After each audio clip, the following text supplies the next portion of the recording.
કામરેજમાં hotel માલિક પર તીક્ષ્ણ હથિયારથી હુમલો કરનાર રીઢો સાકા ભરવાડને આખરે પોલીસે ઝડપી પાડ્યો છે।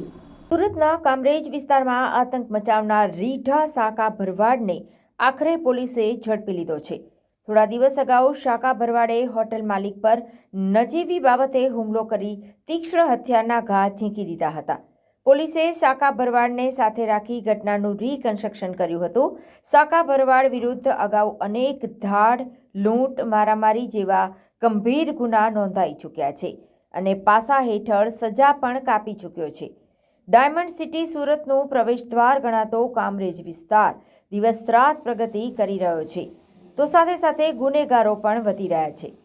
છાશવારે લૂંટ, ચોરી અને મારામારીની ઘટનાને અંજામ આપી પોલીસને પડકાર ફેંકી રહ્યા છે, ત્યારે નાની ઉંમરમાં ક્રાઇમની દુનિયામાં પગ મૂકી લોકો માટે માથાનો દુખાવો બનેલા અને કામરેજ પોલીસ મથકના વોન્ટેડ આરોપી વિશાલ ઉર્ફે સાકા ભરવાડને પોલીસે કામરેજ 4 રસ્તા નજીકથી ઝડપી લીધો છે। સાકા ભરવાડની ઉંમર આમ તો નાની છે, પણ ક્રાઇમની દુનિયામાં નામ તેનું મોટું છે।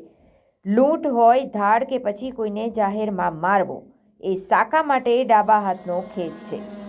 ગત 15 તારીખની રાત્રે કામરેજ 4 રસ્તા નજીક આવેલ એક હોટેલ પર જઈ સાકા ભરવાડે નજીવી બાબતે હોટેલ માલિકને ચપ્પુ મારી દીધો, જેને લઈને હોટેલ પર આવેલા લોકોના જીવ પડીકે બંધાઈ ગયા હતા। ગુનાને અંજામ આપી સાકો ભરવાડ ભાગી ગયો હતો। 15 जनवरी 2024 को कामरेज पुलिस स्टेशन में एक मारामारी का बनाव बना था, जिसके अंदर 323, 324, 386 और बाकी कई सेक्शंस के अंदर गुना दाखिल किए गए थे, जिसमें शाका भरवाड़ नाम के एक आरोपी का नाम खुला था और उसको अभी कामरेज चौकड़ी से अरेस्ट करके उसका 1 दिन का रिमांड लिया गया है और उसके पास से जो उसने हथियार चप्पू यूज़ किया था उसको और उसके घर की झड़ती और बाकी अजाने एसएम जिसकी अभी डिटेक्शन बाकी है उसकी तपास अभी जारी है। इसकी कोई क्राइम हिस्ट्री?